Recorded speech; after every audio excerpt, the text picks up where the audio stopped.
Hello, it's Andrew again for another Veggie Patch video, and this one is on most used, well, my most used tools in the garden.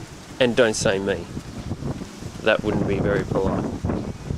So, I don't have many tools, but the ones I use a hell of a lot. Now there's a million and one things you can buy, but I'll just run through what I use. Okay, this one here is a shovel, my shovel.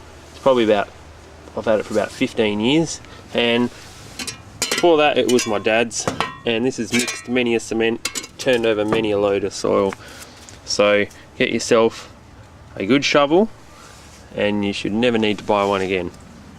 And yeah, I've pretty much worn this one out, so I'm getting close to needing a new one.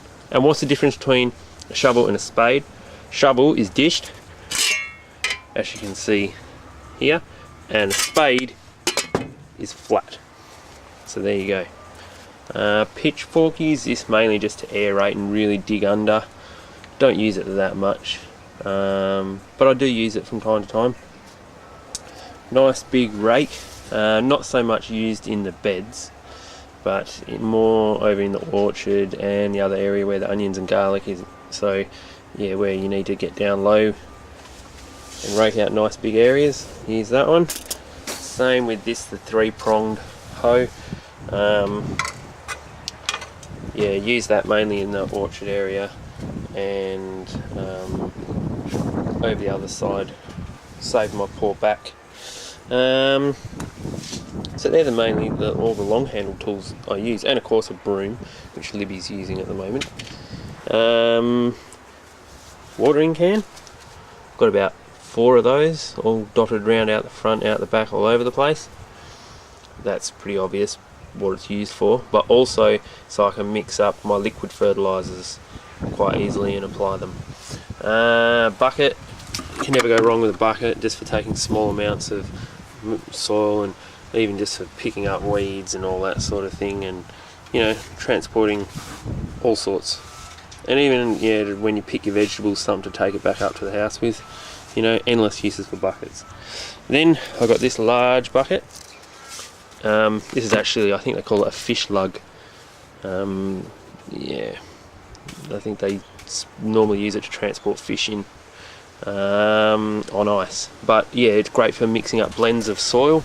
So I don't just use a standard potting mix. I put potting mix and then add compost and manure and, you know, soil solver and all sorts of bits and pieces to make the mix that I want. So it's just a handy size for mixing that up in. Now we move on to my hand tools. Good old trowel. This one's pretty special to me because it was made by my son at school.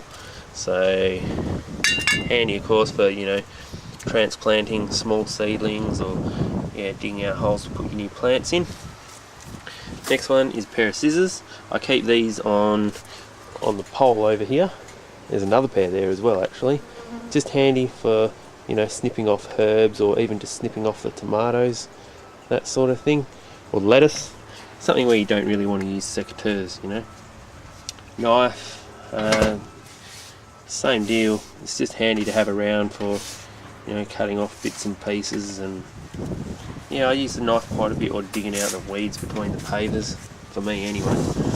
Secateurs, like I mentioned, for stuff that's a little bit harder and things like rosemary and trimming the plants in the orchard. These ones are getting a bit old now, but they're still nice and sharp. Okay, I'm going to swap these two around. This one, firstly, this is a 3-pronged hoe, but a handheld one. The handle's snapped off it, but I still find it easy to use. This is great in the beds for, you know, raking out, aerating your soil, turning it over, mixing in compost or fertilizers, whatever. You know, it's very handy. Probably one of my second most used tools. Then I've got this one, which has only got 2. One's actually fallen off. This is really handy for getting between plants. So like if you've got rows and this one is too wide, this just for me is handy just to get between. And lastly, my number one used tool, you'll find this a surprise, is, believe it or not, a screwdriver. Hilarious, eh?